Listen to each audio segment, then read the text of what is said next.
नमस्कार, good morning, good evening दोस्तों। मेरे चैनल एक किताब से एक मोदी पर आपका स्वागत है।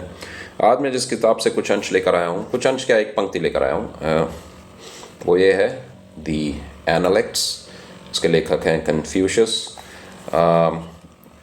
लेखक नहीं कह सकते हैं क्योंकि इनके जो शिष्य थे वे इनकी बातें सुनते थे और उन्हें रिकॉर्ड कर लेते थे, यानी दर्ज कर लेते थे कहीं कागज़ पर या किसी और तरीके से, जो भी तरीका उस समय रहा होगा। ये चीन के महान दार्शनिक थे, एक शिक्षक थे और नीति और न्याय पर ये चर्चा करते थे, मॉरल एजुकेटर जिसे कह सकते हैं। तो कन्फ्यूशियस एक महान व्यक्तित्व थे। आप भी इस पुस्तक को खरीदिए और पढ़िए। अगर अंग्रेज़ी में पढ़ते हैं, मेरे ख्याल से हिंदी में भी उपलब्ध होगी, मैंने देखा नहीं, चेक नहीं किया है, तो आप गूगल करके देखिए कि द एनालेक्ट्स हिंदी में भी उपलब्ध है कि नहीं। तो इसमें से जो एक पंक्ति मैंने चुनी है उसका मैंने अनुवाद कर लिया है गूगल ट्रांसलेट की मदद से, सहायता से। तो अभी मैं उसको पढ़ देता हूँ, पर उसके पहले एनालिटिक्स जो शब्द है उसके बारे में हम जान लेते हैं। एनालिटिक्स एक अंग्रेजी शब्द है जिसका अर्थ है साहित्यिक कृति या कृतियों के समूह से चयन या अंश। अक्सर शीर्षक के रूप में उपयोग किया जाता है। तो इसका एनालिटिक्स का अर्थ है साहित्यिक कृति या कृतियों के समूह से चयन या अंश, अक्सर शीर्षक के रूप में उपयोग किया जाता है। तो आइए अब कन्फ्यूशियस की दी एनालिटिक्स से एक पंक्ति में पढ़कर आपको सुनाता हूँ, फिर हम इस पर कुछ चर्चा करेंगे। और मैं 3 उदाहरण दूंगा ऐसे लोगों के जो इस कॉन्सेप्ट को अपने जीवन में, जिन्होंने इसको अपने जीवन में लागू किया है और सफलता पाई है अपने जीवन में। गुरु ने कहा, अब गुरु यानी क्योंकि उनके शिष्यों ने उनके वचनों को दर्ज किया है या उनको रिकॉर्ड किया है, तो वे जब कन्फ्यूशियस के बारे में चर्चा करते हैं तो उन्हें द मास्टर कहते हैं, यानी गुरु ने कहा, जो अपने पुराने ज्ञान की समीक्षा करता है या पुराने ज्ञान को जो दोहराता रहता है और नया ज्ञान प्राप्त करता रहता है, वह दूसरों का शिक्षक बन सकता है। यानी फिर से मैं इस पंक्ति को दोहरा देता हूँ। गुरु ने कहा, जो अपने पुराने ज्ञान की समीक्षा करता रहता है और नया ज्ञान प्राप्त करता रहता है, वह दूसरों का शिक्षक बन सकता है। तो इसमें बताया गया है कि ऐसे कौन से गुण हैं या ऐसे कौन से लक्षण हमें होने चाहिए कि हम दूसरों के गुरु या दूसरों के शिक्षक बन सकें। गुरु नहीं, दूसरों को कुछ अगर शिक्षा देना हो, दूसरों को समझाना हो, सिखाना हो, तो आपको क्या करना चाहिए। क्योंकि आजकल ज़माना है लाइफ कोचेस का, ट्रेनर्स का। बहुत लोग ट्रेनर बनना चाहते हैं, लाइफ कोच बनना चाहते हैं, पर्सनालिटी डेवलपमेंट यानी व्यक्तित्व विकास के प्रशिक्षक बनना चाहते हैं, ट्रेनर। तो क्षमा कीजिए, फ़ोन थोड़ा पलट गया था, तो वीडियो में कुछ गड़बड़ी आ गई थी। तो मैं ये कह रहा था कि अगर आप प्रशिक्षक बनना चाहते हैं या दूसरों को शिक्षा देना चाहते हैं, दूसरों तक अपनी बात को पहुंचाना चाहते हैं, तो 2 चीज़ें आपको करनी ज़रूरी हैं कन्फ्यूशियस के अनुसार। एक तो ये है कि आपने जो ज्ञान पहले से ही प्राप्त कर लिया उसकी समीक्षा करते रहें, या उसको दोहराते रहें। रिव्यू शब्द अंग्रेजी में आया है, यानी उसको दोहराते रहें और कोशिश करें कि उसमें से ही कुछ नया खोजें या उसको आप तरोताज़ा करते रहें अपने ज्ञान को। और दूसरी बात है कि आप नए ज्ञान को हासिल करते रहिए, तब आप प्रशिक्षक बनने के कैंडिडेट बन जाते हैं, या तब वो पात्रता आप में आ जाती है कि आप एक प्रशिक्षक बन सकते हैं। पात्रता तो खैर और भी चाहिए, उसके लिए और भी कुछ गुण चाहिए या लक्षण होने चाहिए, जैसे कि हमें खुद अमल करना चाहिए जो बातें हम कह रहे हैं, और उन्हें अपने जीवन में लागू करना चाहिए, और प्रशिक्षक को अनुशासित होना चाहिए, और उसमें कम्युनिकेशन स्किल्स होनी चाहिए, अपने बात को अच्छी तरह व्यक्त करने की शक्ति होनी चाहिए। तो ये सब बातें तो हम धीरे धीरे अपने में ये शामिल कर सकते हैं, इनमें हम अपने आप को विकसित कर सकते हैं इन क्षेत्रों में। पर मुख्य रूप से ये 2 बातें रहना ज़रूरी है अगर आप प्रशिक्षक बनना चाहते हैं। जो बातें आपने सीखी हैं उनको दोहराते रहिए, उस ज्ञान को तरोताज़ा करते रहिए, और दूसरी बात है कि अपने नए ज्ञान को हासिल करते रहिए। क्योंकि ये चीनी भाषा में लिखी गई है एनालिटिक्स, तो एक दूसरे अनुवादक ने भी इस पुस्तक का अनुवाद किया है, तो उसमें से भी मैं कुछ अंश पढ़ देता हूँ। यानी यही जो पंक्ति है उसको किस तरह से एक दूसरे अनुवादक ने अनुवाद किया है उसको मैं पढ़ देता हूँ। गुरु ने कहा, एक व्यक्ति शिक्षक बनने के योग्य है यदि वह जो पहले से जानता था उस पर विचार करके नई अंतर्दृष्टि प्राप्त करने में सक्षम है। वेंगू, यानी वेंगू शब्द चीनी भाषा में इस्तेमाल हुआ है। वेंगू का शाब्दिक अर्थ है जो पहले से जानता है उसे गर्म रखना। और वह व्यक्ति जो शिक्षक बनने के योग्य है या तो उस व्यक्ति को संदर्भित करता है जो कुछ नया सीखने की कोशिश करते समय अपने द्वारा सीखी गई बातों को ध्यान में रखता है, या वह व्यक्ति जो पहले से जानता था उस पर विचार करके नई अंतर्दृष्टि प्राप्त करता है। तो एक दूसरा अनुवाद है। तो कहने का मतलब है कि ये दो चीज़ें आपको करनी होगी अगर आपको प्रशिक्षक बनना है, जो जिन दो बातों का हमने जिक्र किया था अभी। अब आइए मैं कुछ उदाहरण देता हूँ आपको। मेरे जो व्यक्तित्व विकास के प्रशिक्षक थे जी फ्रांसिस जेवियर, वो बंगलौर में रहते थे। चेन्नई में जब मैं रहता था तो मैंने एक ट्रेनिंग प्रोग्राम अटेंड किया था, ट्रेन द ट्रेनर, यानी प्रशिक्षक को प्रशिक्षण देने का एक शिविर था। तो वे कई पुस्तक पढ़ते थे और जो बातें उन्होंने पहले से सीख ली थी उन बातों को वो दोहराया करते थे। जैसे कि वे एक मेमोरी एक्सपर्ट थे, यानी जो स्मरण शक्ति के एक बहुत बड़े वो एक्सपर्ट माने जाते थे, यानी अपने उस क्षेत्र में प्रवीण थे वो। तो वे बताते थे कि किस तरह वे अपनी स्मरण शक्ति को एकदम तरोताज़ा रखते थे। जैसे कि केमिकल एलिमेंट्स जो होते हैं केमिस्ट्री में, यानी रासायनिक शास्त्र जो होता है, रसायन शास्त्र, उसमें जो केमिकल एलिमेंट्स होते हैं या जो एलिमेंट्स होते हैं उनका जो एटॉमिक नंबर होता है और उनका जो एक संक्षिप्त उनका नाम होता है। जैसे गोल्ड है, सोना है तो उसका AU है, सिल्वर है तो AG है, ऐसे जैसे ऑक्सीजन का मेरे ख्याल से O है। तो ऐसे जो अलग अलग एलिमेंट्स हैं, केमिकल एलिमेंट्स, उनका जो संक्षिप्त नाम है वो याद करते थे अक्सर।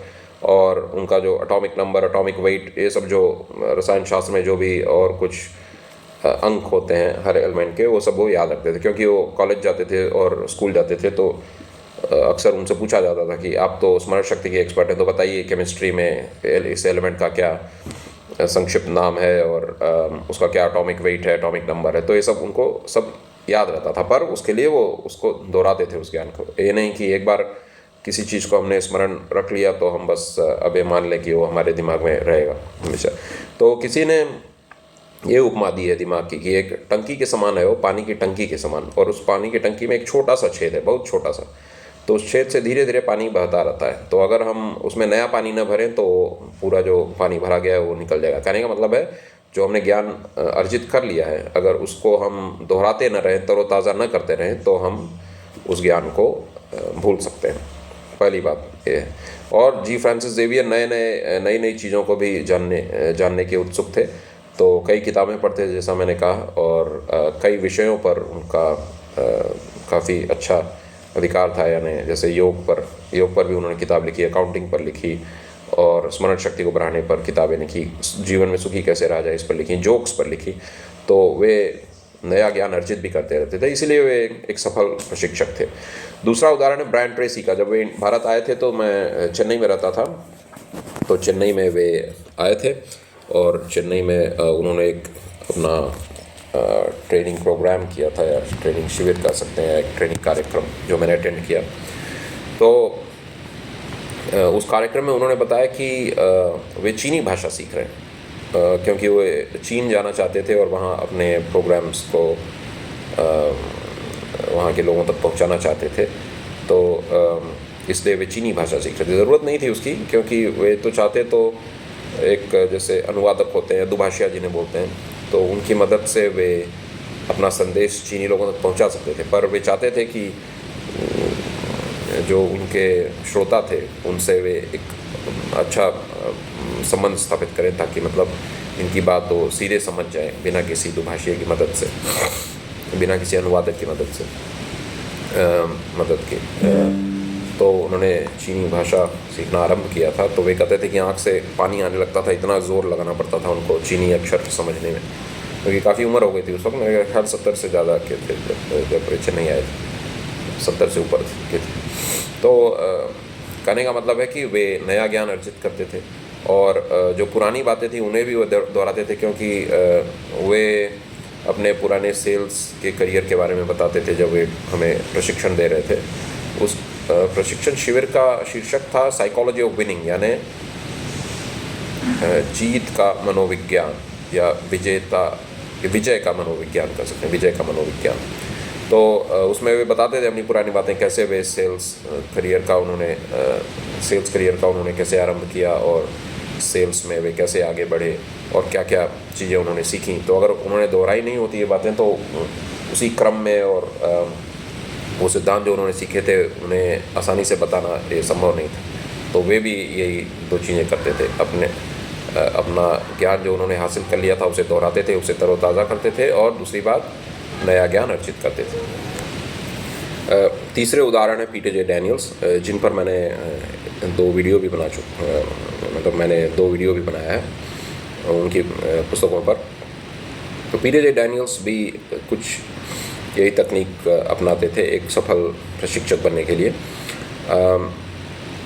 वे अपने पुराने ज्ञान को दोहराते थे। उनका एक तरीका अलग तरह का था। जैसे मान लीजिए जब वो कोई पुस्तक पढ़ते थे तो उसमें कुछ चीज़ें वे मार्क कर देते थे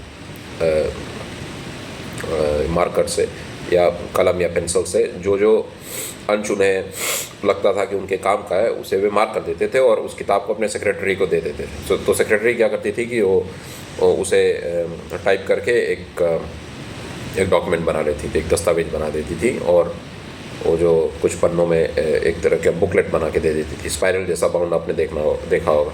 तो वही पुस्तक मतलब उस पुस्तक से जो चुने हुए अंश थे उन्हें टाइप करके अलग कागज़ पे वे इन चीज़ों को दर्ज कर लेते थे, उनके सेक्रेटरी से करवा लेते थे वे पीटर जे डैनियल्स, और फिर उन नोट्स को रखते थे और किताब को या तो दे देते थे या फिर मतलब किसी अपने दोस्त को दे देते थे या फिर उसे मतलब कहीं लाइब्रेरी में दान देते थे, मतलब फिर अपने पास वे किताब रखते नहीं थे। तो महीने में एक बार या साल में एक बार वे क्या करते थे कि जो नोट्स उन्होंने बनाई थी पुस्तकों से उन नोट्स को वो दोहराते थे। तो इस तरह वे जो उन्होंने ज्ञान अर्जित किया था उस ज्ञान को वे तरोताज़ा करते थे, एक बात। और दूसरी बात थी वे नया ज्ञान अर्जित करते रहते थे। जैसे कि अभी भी मेरे ख्याल अभी उनकी उम्र 92 है, 92 ईयर्स के हैं, 92 साल के हैं, और अभी भी इस उम्र में भी वे नई पुस्तकें पढ़ते रहते हैं, अपने क्षेत्र का ज्ञान हासिल करते रहते हैं, अर्थशास्त्र का, बिजनेस का, और बाकी जो मनोविज्ञान का, जो उनके क्षेत्र से संबंधित चीज़ें हैं उनका ज्ञान वे अभी भी अर्जित करते रहते हैं। उन्हें सोने चांदी में बड़ा इंटरेस्ट है, क्योंकि वे मानते हैं कि सोना और चांदी एक ऐसा धन है जो कई सदियों से इनका महत्व रहा है। तो इसलिए रुपए की अपेक्षा वे सोने और चांदी को ज़्यादा महत्व देते हैं। तो उन पर भी वे काफ़ी रिसर्च और अपना अध्ययन करते रहते हैं। उनका वेबसाइट भी आप चेक कर सकते हैं, DANEL है, मैं कैसे DANEL.com ऐसा ही कुछ है। तो आप वो भी चेक कर सकते हैं, उसमें सोने के इतिहास के बारे में, चांदी के इतिहास के बारे में बहुत कुछ है। तो नया ज्ञान वे अभी भी अर्जित करते रहते हैं। तो इन तीनों लोगों से हम यही सीखते हैं कि कन्फ्यूशियस ने जो बात कही वो सही है।